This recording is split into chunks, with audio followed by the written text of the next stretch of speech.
As an American who can travel visa-free to Europe for up to 90 days within a 180-day period, I made a mistake when we moved here.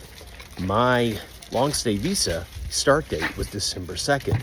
Susie's, through a quirk of the system, was December 1. We flew in and arrived on December 1.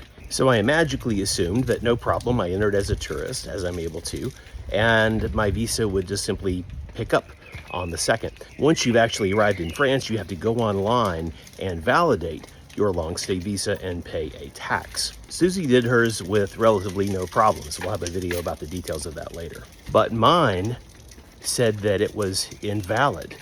And after a lot of freaking out and searching on the internet, we figured out why. In the validation tool, you have to enter your date of arrival. And of course, I put December 1 because that's the day we flew in.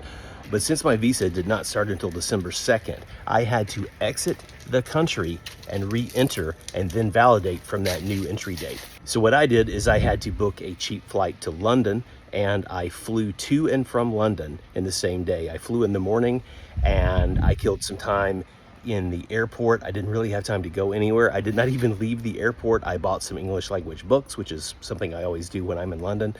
And I got back on a flight later that day. And then that was my new entry date. It cost a full day of my life, and it cost a few €100 to do all of this. So even if your passport allows you visa-free entry into France as a tourist, be aware that you will have to show an entry on or after your visa start date in order to validate it. Follow us here at Chez for more tips and tricks, and I'll try to save you some time and money and embarrassment such as that.